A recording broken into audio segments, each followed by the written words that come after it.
ဘာမှတွင်နေတယ်ချိတ်ဆက်မှုရှိတယ်တခုတည်းကိုပဲမြင်ပြနေမှန်ကန်မှုရှိကြောင်းကိုစိတ်ချနိုင်မှာမဟုတ်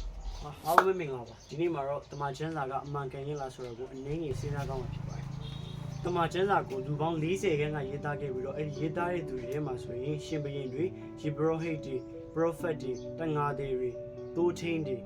စတဲ့လူဒန်းစားပေါင်းစုံပါတယ်အဲ့ဒီလူတွေကအာရှတိုက်အာဖရိကတိုက်ဥရောပတိုက်စတဲ့တိုက်ကြီး၃တိုက်ကနေပြီးတော့နှစ်ပေါင်း1500အတွင်းထဲမှာတမန်ကျမ်းစာတအုံလုံးကိုပြမြောက်ရေးသားခဲ့ကြရတယ်ဒီလိုတမန်ကျမ်းစာရေးသားတဲ့အခါမှာလူတွေမတူအစင်တန်းတွေမတူနေရာမတူအချိန်မတူပဲရေးသားခဲ့ပေမဲ့တအုပ်လုံးကချိတ်ဆက်မှုရှိနေတယ်ကျွန်တော်တို့စာရေးဆရာနောက်ရောက်ကို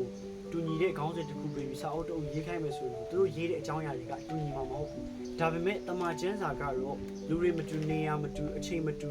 ရေးသားတဲ့သူတွေအစင်တန်းပညာရည်ချင်းတွေမတူပေမဲ့လည်းရေးသားတဲ့အကြောင်းအရာကချိတ်ဆက်နေတယ်တခုတည်းကိုပဲညွှန်ပြနေတယ်။ဘာကြောင့်လဲဆိုတော့ဒီတမန်ကျမ်းစာထဲမှာပဲရှိတယ်။တမန်ကျမ်းစာထဲမှာဘာပြောလဲဆိုရင်နှစ်ပေ121နဲ့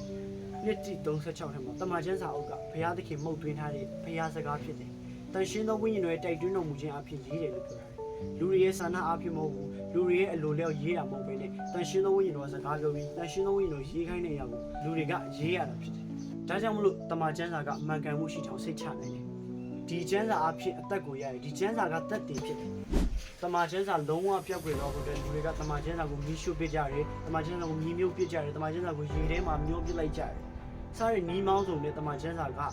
ဖြစ်စည်းခြင်းတွေကိုခံခဲ့ရတယ်။ဒါပေမဲ့တမန်ကျမ်းစာကပျက်စီးပြောက်ကွယ်မသွားတဲ့အပြင်ပုံများပြလာခဲ့တယ်။အခုချိန်မှာဆိုရင်ကမ္ဘာပေါ်မှာထုတ်ဝေမှုအများဆုံးစာအုပ်ကလည်းတမန်ကျမ်းစာကိုဖြစ်တယ်။ဒါကြောင့်တမန်ကျမ်းစာကိုမြင်မြုပ်ဖြစ်ဖို့အတွက်လုံလောက်တဲ့တည်ရင်ပြကမ္ဘာမြေကြီးပေါ်မှာရှိမနေဘူးလို့စာရေးဆရာတယောက်ကရှိခဲ့ပြီ။တမန်ကျမ်းစာကိုစူးစမ်းကြည့်လို့ရတယ်ဖတ်ကြည့်လို့ရတယ်လေ့လာကြည့်လို့ရတယ်။ဒီတမန်ကျမ်းစာကကျွန်တော်တို့ဘဝအတွက်အဖြစ်